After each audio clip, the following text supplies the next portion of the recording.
Imaginez-vous dans les rues de Paris, dans une manifestation contre l'État d'Israël. Une manifestation qui dirait « Oui, les Juifs ont usurpé le pouvoir, les Juifs contrôlent la télévision, les Juifs sont comme ci, les Juifs sont comme ça. » Aujourd'hui, on ne dirait pas les Juifs, on dirait les Israéliens. Sous couvert d'antisémitisme, d'accord ? On va dire que nous ne sommes pas antisémites, nous sommes antisionistes. Mais il est important de comprendre que la menace juive est partout. Que feriez-vous ? Vous sentiriez à l'aise dans cette manifestation ? Vous vous sentirez bien autour de ces gens incultes qui se lèvent contre l'État d'Israël, contre les personnes qui représentent l'État d'Israël ? Je ne pense pas. Eh bien, c'est exactement la même chose que Korach a fait. Korach, cousin de Moshe Rabbeinu, se lève un jour et décide de dire « ça y est, il y en a marre, on fait une manifestation contre le pouvoir de ceux qui gouvernent Israël dans le désert, contre Moshe Rabbeinu, contre Aaron, il n'y a pas de raison. Pourquoi est-ce que c'est eux qui auraient les rênes? Pourquoi est-ce que c'est eux qui auraient le pouvoir? Pourquoi est-ce que moi, je ne serais pas le dirigeant du peuple d'Israël ?» Vaïkar Korach. Qu'est-ce qu'il a pris Korach? Il a pris Korach. Le Or HaChaim HaKadosh, il va nous dire une chose extraordinaire. Il a pris la prétention de vouloir se lever contre le plus grand des prophètes. Mais qu'est-ce qu'il lui a appris? Vous imaginez quand même le plus grand rabbin au monde, le plus grand, il n'y a pas comme Moshe Rabbeinu. Et puis un type, il vient tout d'un coup, il dit, bon bah écoutez, moi je ne suis pas d'accord avec lui. De quel droit tu peux dire ça? De quel droit tu peux te lever? Alors que Dieu lui-même a dit de Moshe, il n'y a pas comme lui. Et toi, tu vas venir et dire, moi, je suis mieux que Moshe Rabbeinu. Qu'est-ce qui t'a pris, Korach? Qu'est-ce qui t'arrive? Dans quel état d'esprit tu te sens pour pouvoir dire ça? Et le Or HaChaim HaKadosh, il nous dit, Korach, il a pu se lever contre Moshe Rabbeinu parce que, en fait, s'il est fils de Kehat, il est fils de Ben Yitzhar, Ben Kehat, Ben Lévi, il a une grande lignée, c'est-à-dire que c'est la lignée des Lévim, c'est une famille très importante. Alors, il a dit, moi j'ai des ancêtres très importants, pas moins importants que les ancêtres de Moshe Rabbeinu, puisqu'on vient de la même famille, puisqu'on est des cousins, on vient tous de Lévi, tous nous deux. Donc pourquoi est-ce qu'il serait mieux que moi? Pourquoi lui, il serait le chef et le roi d'Israël? Son frère serait ensuite le Kohen Gadol, et moi je suis là, je suis le porteur de l'arche. Ils m'ont relégué au porteur de l'arche. Non, moi aussi j'ai le droit d'être le patron, moi aussi j'ai le droit d'être le chef. Et là, il se trompe, Korach. Il n'a pas compris que c'est Dieu qui a décidé, c'est pas Moshe Rabbeinu. Il pense que Moshe Rabbeinu a décidé. Voilà, moi je suis le patron, voilà mon frère, je le place, je vais placer ma soeur, je vais placer mes cousins. Et toi, bon, bah toi, comme je t'aime pas trop, Korach, je vais te mettre de côté. Non, pas du tout. C'est Akadosh Baruch Hu qui décide. Et on dit que celui qui est Cholek al Rabo, Cholek al Ashrina, ça veut dire qu'il s'est levé contre son maître, puisque Moshe Rabbeinu était le maître absolu de tout le peuple d'Israël. Donc c'est comme si il s'était levé contre la présence divine. C'est très grave. Et donc, Korach, qu'est-ce qu'il a vu? Il a vu sa lignée importante, il a dit, moi, je suis important autant que Moshe, donc je vais me lever. Et c'est pour ça que Yaakov Avinu, lorsqu'il a béni ses enfants, il a dit, dans la tribu de Lévi, ne me mêlez pas à ça. Je ne veux pas être mêlé à cette discorde qu'il y aura entre Korach et Moshe. C'est pour ça que c'est Ben Lévi. Mais Lévi, c'était aussi le fils de Yaakov. Pourquoi on n'a pas dit Ben Yaakov? Non, Yaakov Avinu ne voulait pas rentrer là-dedans. Il a dit, moi, je ne rentre pas dans la discorde. Je ne rentre pas quand il y a une marloquette qui n'est pas les Shem Shamaïm. À tel point qu'on va nous dire, qu'est-ce qu'une marloquette? Les Shem Shamaïm. Qu'est-ce qu'une discorde au nom du ciel? Ou qu'est-ce qu'une marloquette? Pas les Shem Shamaïm, qui n'est pas au nom du ciel.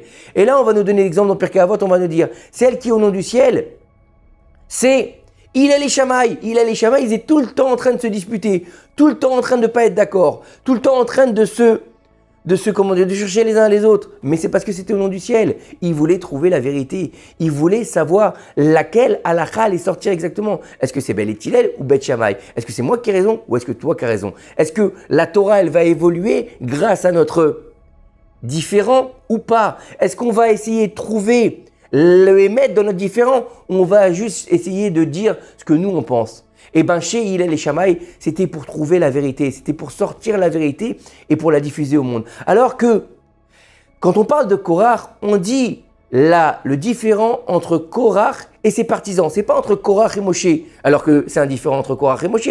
Pourquoi on dit entre Korach et ses partisans? Parce que déjà d'une part, Lui et ses partisans n'étaient pas d'accord. Lui, il voulait la place de Moshe Rabbeinu. Les autres, ils voulaient récupérer le droit d'aînesse. L'autre, il voulait simplement faire la discorde comme Dathan et Aviram, ces deux corbeaux qu'on va retrouver tout au long de la Torah jusqu'à cette paracha, qui vont faire que des problèmes. D'accord? C'est eux qui vont aller balancer Moshe Rabbeinu chez Pharaon. C'est eux qui vont sortir le vendredi le Shabbat pour dire que la manne elle tombe aussi, etc., etc. Donc ils n'ont pas arrêté de faire des problèmes. Donc leur but, eux, c'était de faire des problèmes, c'était des gilets jaunes. Donc, dans l'absolu, chacun il avait sa revendication. Donc ils n'étaient même pas d'accord entre eux. Et pourquoi on ne dit pas de la discorde entre Korach et Moshe?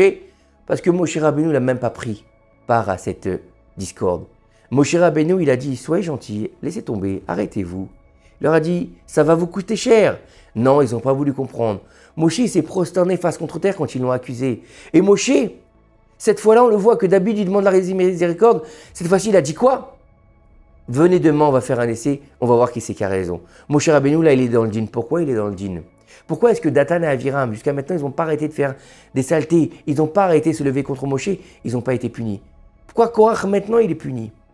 Parce que tant que ça sert le peuple d'Israël, quand on se lève pour le peuple d'Israël, comme il en fait Dathan et Aviram, qu'ils étaient les policiers, qu'ils ont gardé le peuple d'Israël quand il n'a pas fait assez de briques, ils ont pris des coups pour le peuple d'Israël, ils étaient protégés.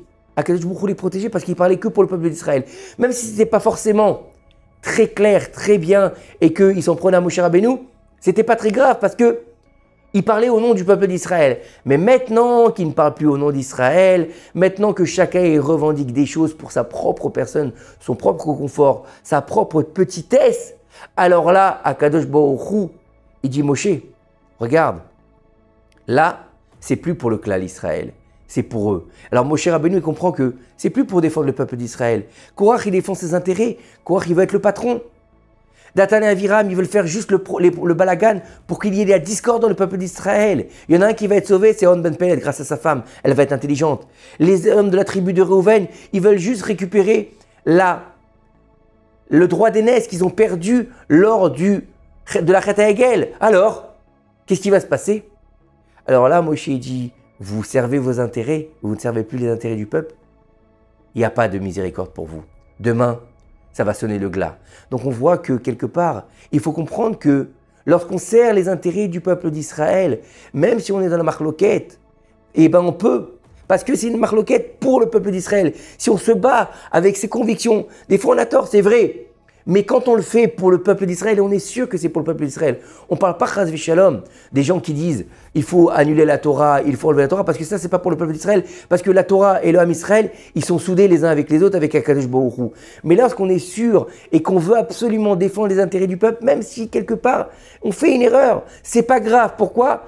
Parce qu'on ne cherche pas nos propres intérêts. Mais dès le moment où on va chercher nos propres intérêts, là il est le danger. Là où on va se mettre en avant et on va utiliser le peuple d'Israël pour servir nos propres intérêts, on est dans le danger, on est dans Korach, on est dans Dathan et Aviram. Et ça, c'est pas bon. Et ça, c'est pas bon. Dathan et Aviram, qui ont été balancés Moshe Rabbeinu, Akadosh Baruch Hu a fait que la mer se rouvre pour eux seuls, pour qu'ils puissent passer. Pourquoi? Parce qu'ils avaient défendu les intérêts du peuple d'Israël. Mais au moment où ils cherchent à mettre la discorde dans le peuple d'Israël, ils sont avalé par la terre. Korach sera avalé par la terre. Et là, on nous dit qu'il est descendu vivant dans le Sheol. Il est descendu vivant dans le Gehinam. Donc de comprendre que la discorde qui n'est pas au nom du ciel, elle peut apporter que des problèmes. Mais quand elle est au nom du ciel, elle peut se maintenir jusqu'à la fin des temps. Comme il est les Shamaï, qui, Baruch Hashem, ont laissé leur empreinte dans tout le peuple d'Israël. Et aujourd'hui encore, on rapporte la grandeur de la maison de Beth Hillel et la maison de Beth Shammai. Parce que leur marloquette était les Shem Shamaim. Lorsque tout est fait les Shem Shamaim, ça perdure à tout jamais. Lorsque c'est pas fait les Shem Shamaim, eh ben malheureusement, on est avalé par la terre et on se retrouve malheureusement au Gehinam. Donc c'est là qu'il faut faire attention, que ces quelques paroles de Torah nous aident à faire venir le Mashiach. Bimera Bemou, Amen, Kine Ratzon. Shabbat, Shalom, Mevorach.